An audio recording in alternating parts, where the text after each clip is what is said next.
If you ever see a madman with a sack at a bus stop in your town, be careful. Not all of them are truly mad. Some pretend just to get what they want, and sometimes what they want is human parts. In a small town in Lagos, there lived one like that. His name was Madu. His clothes were rags, hanging on him like tired leaves on a dying tree. And apart from the madness, there's something very suspicious about him. On his back, he carried a big old sack. The sack was brown with age, patched in places, sagging low as if it carried a heavy secret, and it never left him. Wherever Madu went, the sack went too, like a snail carrying its shell. People talked about him in low tones. At the bus stop, women selling roasted corn would whisper to each other when he passed. "That man again," one seller would say, her eyes following him. "Yes," another would answer. "Every day he sits here with that sack. I don't trust him." Children were told to stay away. Mothers would hold their little ones closer whenever he came near. "Do not go close to him," they warned. "Mad people can harm you." But Madu never spoke to anyone. He would sit at the corner of a busy bus stop, watching the endless flow of people. Sometimes he would chew on a stick, his eyes far away, as if his mind lived in another place. And just when people began to notice him too much, he would vanish. The next day, he would appear at another bus stop in a different part of town. One week in front of the old post office, another week near the motor park, another by the market junction. Always moving, never staying too long in one place. To many, he was just a poor, mad wanderer. But to Madu, this was his way of hiding in plain sight, of watching without being watched. And deep inside that sack he carried everywhere, something waited, something no one dared to imagine. Madu loved busy bus stops. The noisier, the better. He would find a corner where the buses came and went, where the air was thick with shouts of conductors and the smell of roasted corn. That was where he liked to sit. He always kept the sack beside him, close enough to touch. Sometimes he rested his hand on it like it was a sleeping child. Other times, he just sat still, his eyes scanning the crowd like a fisherman watching a restless river. When the rain came, people would run to find shelter, drivers honking, traders grabbing their goods, passengers covering their heads. But Madu stayed where he was. The water ran down his face, soaking his rags, dripping from his hair. He didn't move. He didn't flinch. Sometimes a strange smell came from his sack, faint but sharp enough to wrinkle the nose. It was like burnt wood mixed with old dried leaves. People would pass quickly, shaking their heads, but no one asked questions. In the mornings, Madu begged for food. He would go to the roasted plantain seller and point at the smallest one. "Give me that," he would say quietly. Sometimes they gave him scraps for free. Sometimes he just got cold gari in a small nylon. By afternoon, he returned to his corner. He chewed sticks slowly, spitting out the bitter taste, or picked up small stones from the ground and threw them at nothing, one after another, like a lonely child with no game to play. People pitied him. "Poor man," they said. "He is harmless." No one knew they were wrong. Until one day, when something shocking happened. It was a bright morning, the kind that made the streets of the small Lagos town come alive early. Little Shola, only 7 years old, stood at the doorway of her home. Her mother's voice floated from inside.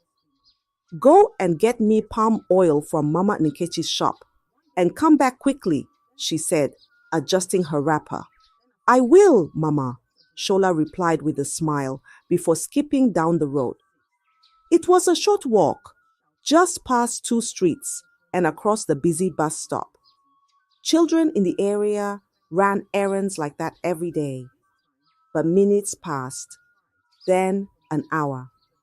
Shola did not return. Her mother stepped outside, her eyes scanning the road.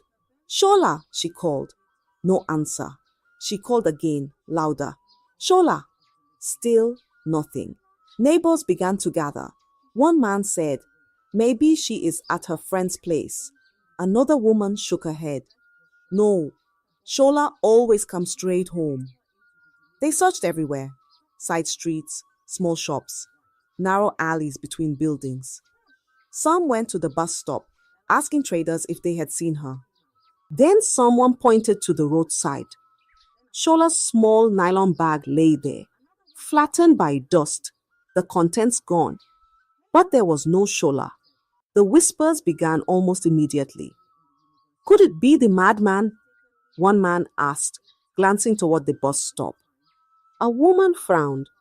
No, he is just a poor madman. He wouldn't hurt a child. Still, the talk grew.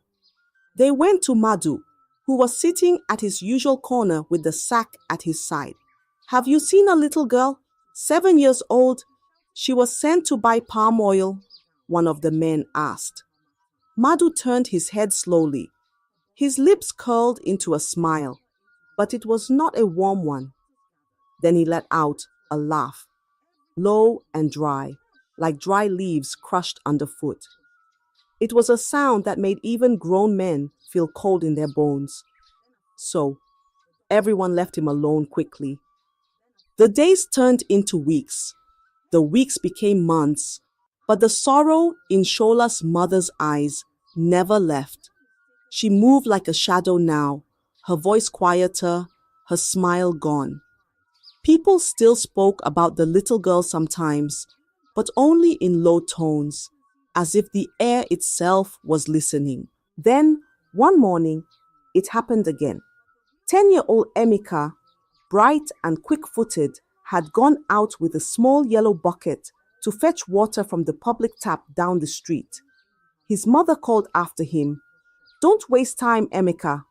Come straight back." "Yes, Mama," he called, his voice full of life. But that was the last time she heard him. When the sun began to climb, his mother stepped outside, expecting to see him running home. Instead, a neighbor came hurrying from the tap. "Auntie, is Emeka at home?" "No," she answered, her chest tightening. "I saw his bucket at the tap, but no Emeka." Within minutes, voices filled the air. People ran towards the tap, and there it was, the bucket, standing alone on the wet cement, the water still dripping from its rim. But the boy was gone, as if the ground had swallowed him whole. Fear settled over the town like a heavy cloud. Mothers kept their children indoors. Fathers locked their gates before nightfall. And in the middle of all this, the whispers began again. "Since that man came with his sack, our children are vanishing," one woman said. Another nodded. "It is too strange. Always here, always watching." Yet, no one dared to touch the sack. Fear of madness, of curses, kept them back. That week, Madhu was no longer at the bus stop where Shola vanished. He had moved to another one across town, sitting in his corner, the sack beside him. He chewed on a stick, humming to himself, the noise of bosses and traders all around him, and the eyes of the town watched from a distance. Little did the town know that Madhu, the quiet madman they saw at bus stops, was the one behind the children disappearing. And it wasn't only during the day. At night, when the streets were empty and the air was still, he became something far more dangerous. He knew how to lure the innocent. For children, his voice would turn soft, almost sweet. "Come here, little one," he would whisper from the shadows. "I have sweets for you, toys, anything you like. For women walking home late, he would sit by the roadside pretending to sleep, waiting until they came close before grabbing them. Even men who wandered into the wrong street were not safe. Madhu studied them, waited for the moment they slowed, and struck. When darkness covered the town, he would pull a long, narrow knife from his sack. The moonlight caught the blade, making it shine cold and sharp. He moved like a shadow, his feet silent, his eyes searching. Every time he struck, the sack grew heavier. Inside, the heads were wrapped in cloth, hidden but still warm. Before dawn, Madhu would slip into forgotten back streets, past rusted gates and crumbling walls, until he reached the hidden compound. There, the ritualists waited. "Good work," they said, counting his payment: bundles of cash, bags of rice, sometimes bottles of gin. When the deal was done, Madhu would walk away. By the time the sun rose, he would be sitting at another bus stop in another part of town, chewing a stick, humming to himself, the sack beside him as always. And to anyone passing by, he was just a poor, harmless madman. But little did Madhu know, his day of reckoning is close, and all his secrets will soon be exposed. It was a hot afternoon. The road shimmered under the sun as people hurried home from the roadside market. A woman carrying a basket of vegetables passed the bus stop where Madhu sat. She didn't mean to look at him, but something caught her eye. From the bottom of his sack, thick, dark drops were falling onto the dusty ground.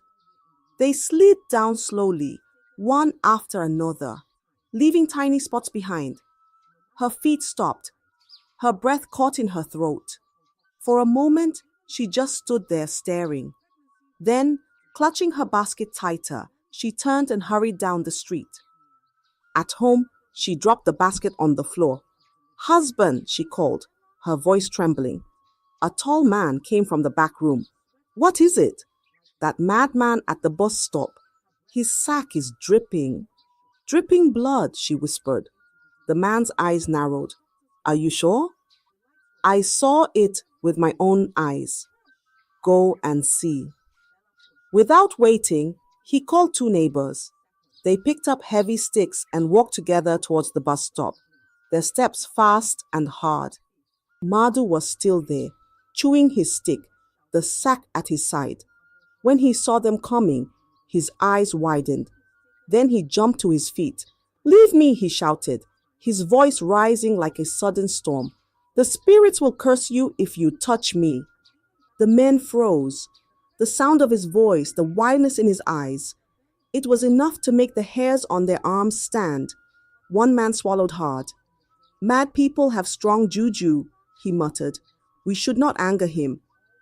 Slowly, they lowered the sticks and began to step back. They turned and walked away, not once looking over their shoulders. Madhu watched them go. Then, under his breath, he let out a low, quiet laugh, the kind that no one else heard but the wind. Madhu managed to escape the first close call, but it didn't take too long before he was almost caught again. It was late at night. The streets were quiet, the air heavy with the smell of dust and engine smoke. A taxi driver was heading home after his last passenger. His headlights swept over the corners and shadows as he drove slowly through a side street. Then he saw it, Madhu, dragging his sack along the ground. The sack looked heavier than ever, its bottom scraping against the rough road. The driver's hands tightened on the wheel. He slowed down, his tires crunching softly on the gravel. Curiosity pulled at him like a hand on his shoulder.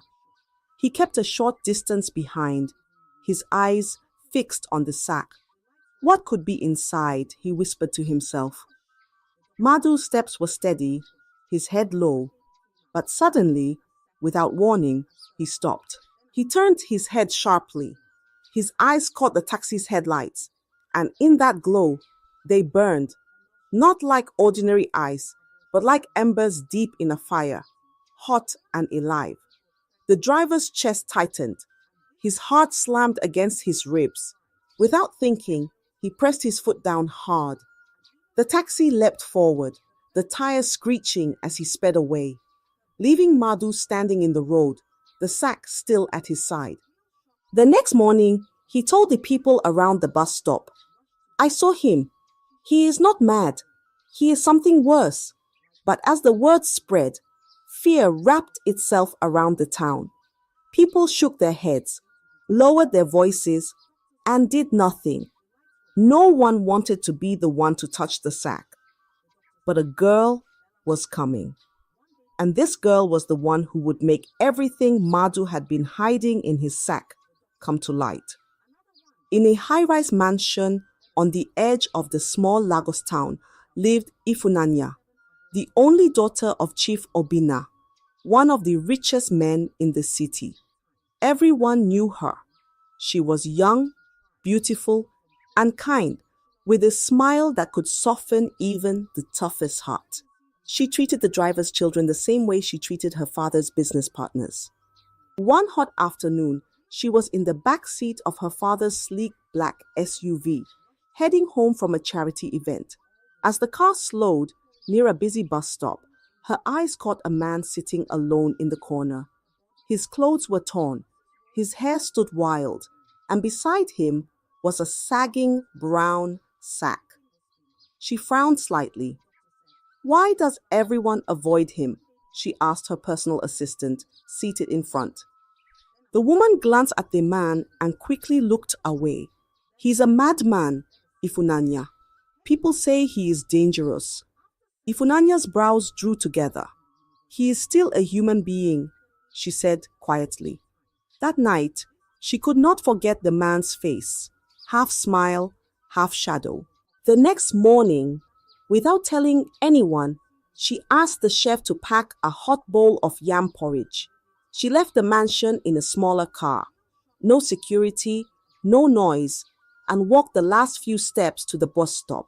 Madhu was there, sitting as before, chewing slowly on a stick. She stepped closer and held out the bowl. Eat, she said gently. Madhu looked up at her. For a moment, his eyes softened. He reached out with slow, trembling hands. Thank you, he muttered, his voice low. From that day on, Ifunanya returned often. She brought him food, rice, beans, porridge, and sometimes just sat beside him, speaking softly. The people began to whisper, why is the billionaire's daughter sitting with the madman? Does she not know he is dangerous? But Ifunanya didn't care about their whispers. She only saw a lonely man who needed kindness. She never guessed that, behind his quiet smile, Madhu was watching her too, carefully. Every time Ifunanya came to the bus stop, Madhu sat very still, the sack close to his side, his face wearing that same harmless half smile. But behind that calm look, his mind was moving like a knife in the dark. Under the mask of madness, he didn't see her as the kind daughter of Chief Obina, the billionaire everyone respected. To him, she was a treasure. Her head will make me richer than I have ever dreamed, he thought. His hand rested on the sack. The ritualist will pay anything for her, more than I have ever been given. When she gave him food, he would nod slowly, eyes lowered. Thank you, Ifunanya, he would say in a soft, gentle voice. But inside, the plan was growing sharper each day. He studied her carefully, the time she usually came, the road she used, the way her driver sometimes dropped her a little distance away so she could walk the rest. In his mind, he saw it clearly, the sack heavier than ever, carrying his biggest prize. And so Madhu waited, smiling sweetly whenever she came, speaking little, pretending to be grateful. But every smile was a shadow, hiding a hunger she could not see. And one day, it happened again. The sun was sinking, painting the streets in gold and shadow. At the corner of the bus stop, Madhu sat with his sack, watching people hurry home. That evening, Ifunanya came as she often did. She stepped out of her father's secondary car, holding a small basket of food. Her smile was warm as she reached him. Here, she said, placing it in his hands. He took it slowly, eyes locked on her face. Thank you, Ifunanya, he murmured. The buses kept coming. The crowd thinned and the light faded, but Ifunanya never returned to the mansion. When night fell and she was still gone, her assistant rushed into Chief Obina's study. Her voice shook.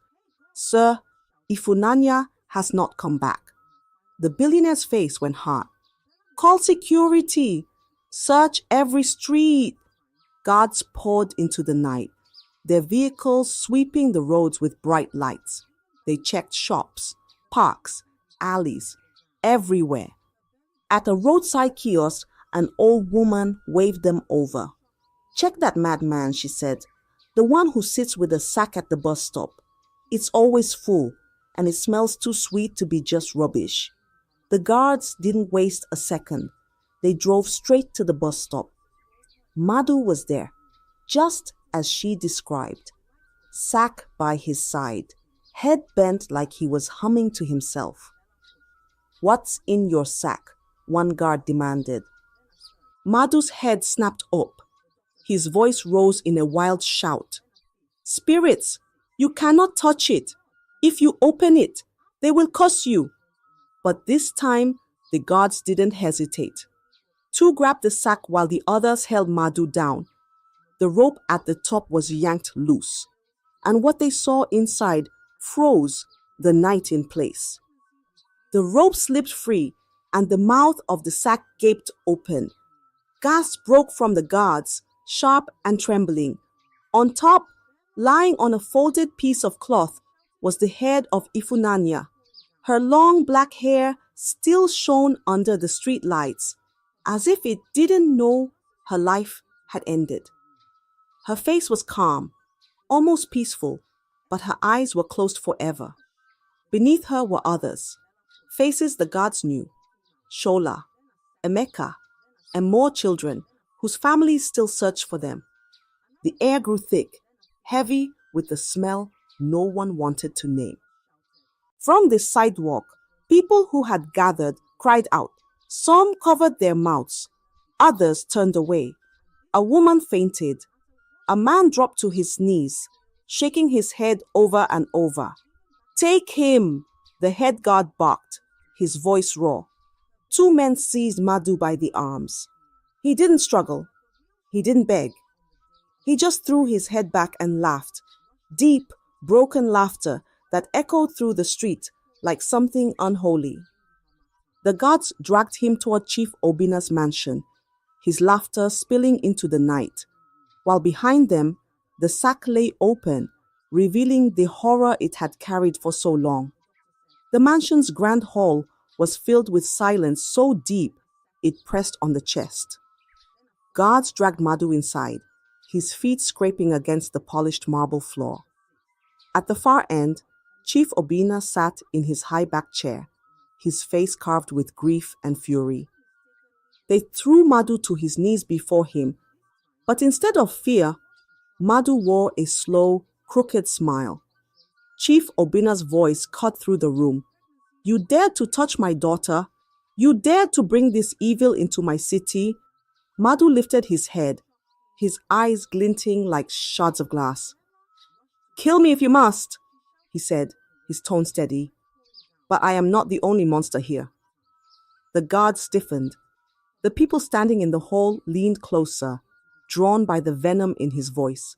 Your greed, Madhu went on, feeds the ritualists. Without people like you, rich men who will sell anything for more power, there would be no market for the heads I bring. You cry for Ifunanya, but how many others have gone missing while you looked away?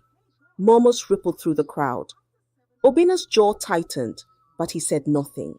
Madu's eyes locked on him. You cry for your daughter, Chief, but how many daughters of other men have you bought and buried in silence? Now, the same blade you paid for has turned to your own house. The room froze. The murmurs became whispers, sharp and quick. Obina slammed a hand on the armrest. Enough! End him now! The guards moved swiftly.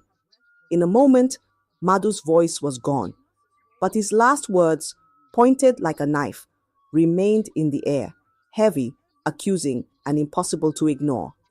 The hall was still heavy with the stench of Madu's words when the truth began to crawl out of the shadows. Whispers ran through the crowd, quiet at first, then louder, like fire catching dry grass. Someone had seen Chief Obina meeting Madu before. Another remembered the sacks being carried into the mansion late at night. No one had dared to question it. After all, Obina was rich, powerful, untouchable. But now, with his own daughter lying lifeless, the ugly truth broke open. He was one of the ritualists. He had been buying the very heads Madu brought, feeding his wealth with the lives of other people's children. The realization struck the town like a whip. Gasps turned to shouts. Shouts turned to rage. He has been killing us and eating with us, one man roared. All this time, his wealth was built on blood, a woman cried, her voice shaking. The fury spread. Within minutes, the gates of the mansion were shaking under the hands of the crowd. Stones flew. Windows shattered. Furniture was dragged out into the yard and smashed to pieces. The walls that once held Obina's pride fell under the weight of the town's anger. By the time the police arrived, the mansion was half destroyed. The chief stood in the wreckage of his own empire, his expensive suit torn, his face pale, not from grief, but from knowing the end had come. Madu was thrown into the police truck first, still smiling faintly. Obina followed, his head bowed, not daring to meet the eyes of the people who had once cheered his name.